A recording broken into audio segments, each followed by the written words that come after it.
And some of the Mongols, when they saw Muslims standing up, they started taking Shahada and becoming Muslim. Oh, let's go. Right?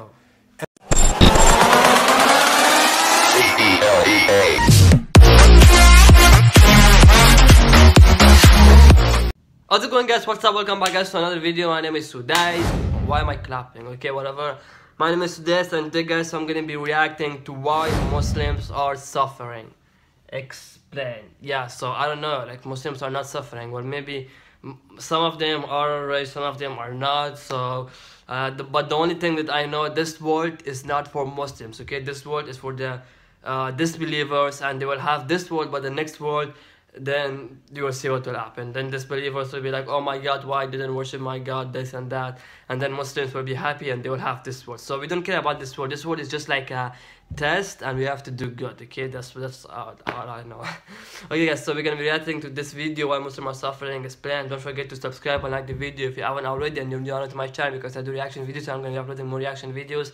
I'm 17 years old, yeah, and I talk too fast. I don't know, sometimes I'm talking too fast and I'm like, oh my god, like bow, something like that. And yeah, okay, let's go and jump to our new video and see how Muslims are suffering. Yeah, let's go. Okay, why do Muslims suffer? What do you mean? Sometimes people will say, like, we're Muslims, we have the Quran, we have the Prophet ﷺ. Why are we not on the top? Why are we not the best in the world? Why is these things happening? What's going on? Okay. The Prophet ﷺ said, this hadith number 2, Abu Hurairah reported that the Messenger of Allah ﷺ said, Ummati hadihi ummatun marhuma, laysa alayha adabun fil akhirah, adabuha fil dunya, al-fitan wa zalazil wal qatl. So he said, this my nation, ummati hadihi ummatun marhuma. You see it. My nation, ummati, right, is a nation that has mercy on it. Mercy, marhuma, right? From rahmah. Its punishment is not in the hereafter, but its punishment is in the dunya, in this world. Fitan, zalazul, qatl. Fitan is the plural of fitna, which is a trial, a temptation, a gray area, a confusion.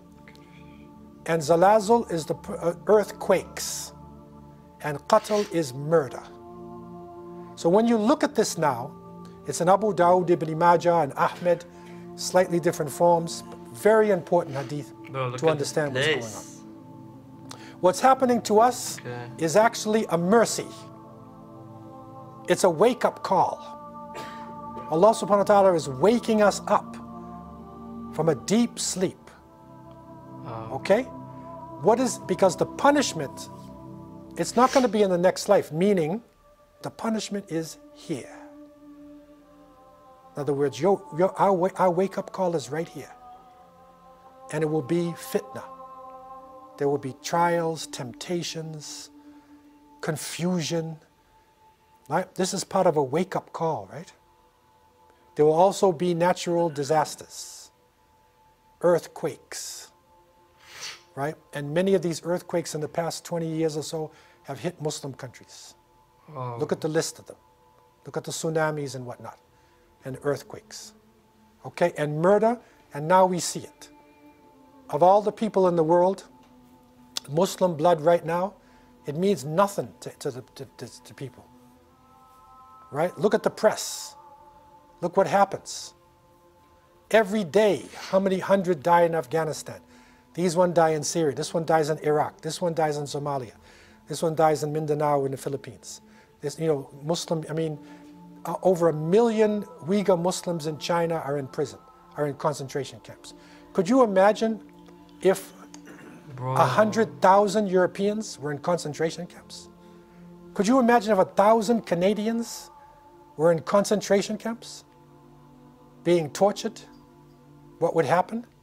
What? You see? So this is our punishment. And it is to wake us up.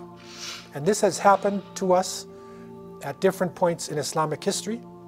And this, I believe, where we're going now, there's something big, major coming next.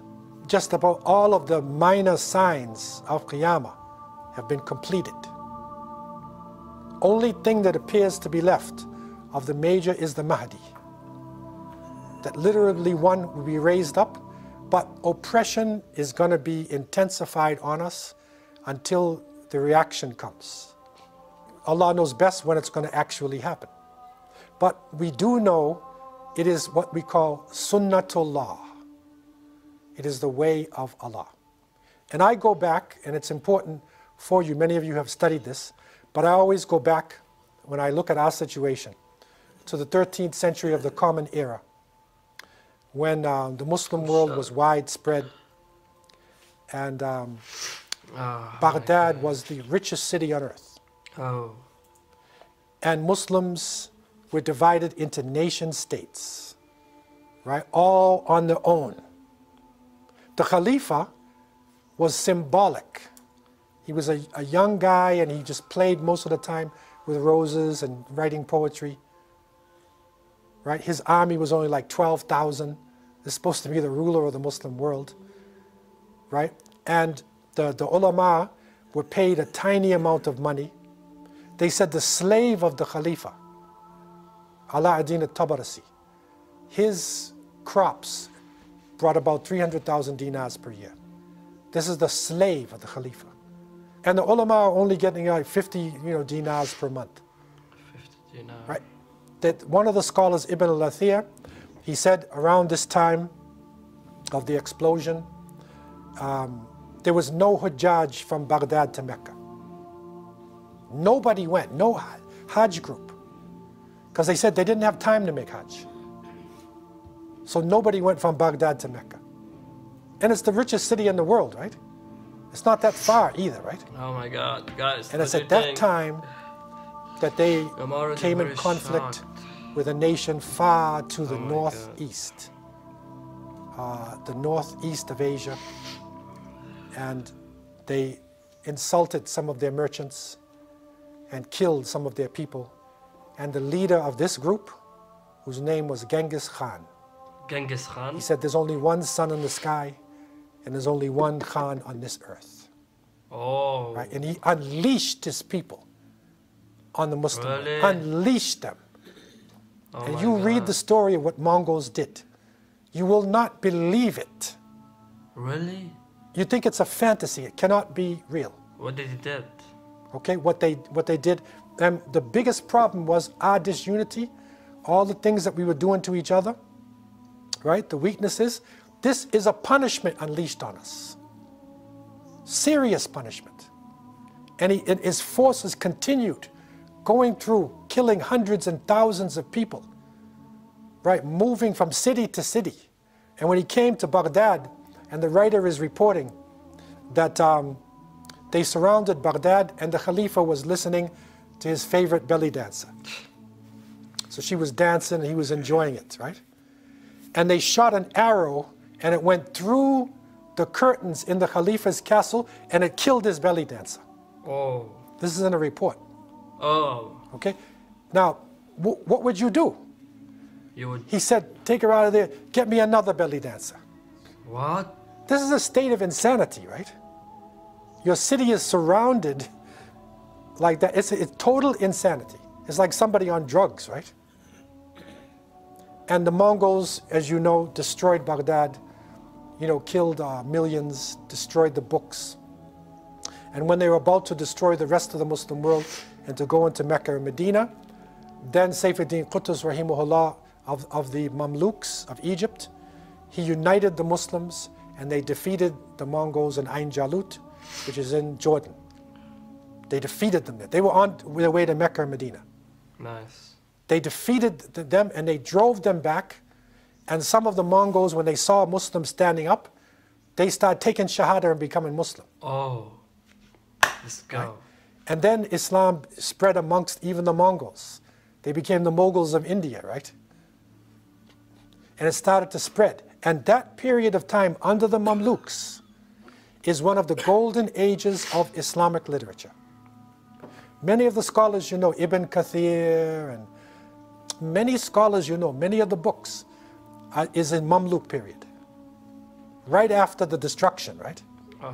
It was a golden age. Okay, so this is a reality. Got We it. need to reflect on our situation. Wow, that was an amazing video, guys. Let me know what you think. Oh my god, bro, did you see? Oh my god. So that's the Muslim thing. We have to be united, we have to be together, we have to do everything together. But I don't know, that's the punishment. Like you guys just saw, oh my god, like it's happening. Like all the Muslim countries, like many people are dying, and that's the one of the reason why I'm here, why I'm in Istanbul, because I ran away from my country. And yeah, I don't want to share more information. And let me know what do you guys think about this video. Put in the comment section and like and subscribe for more. And I will see you on the next one. Take care upon the haters. Peace. Have a good day, guys. I'll be uploading more videos, so don't forget to subscribe.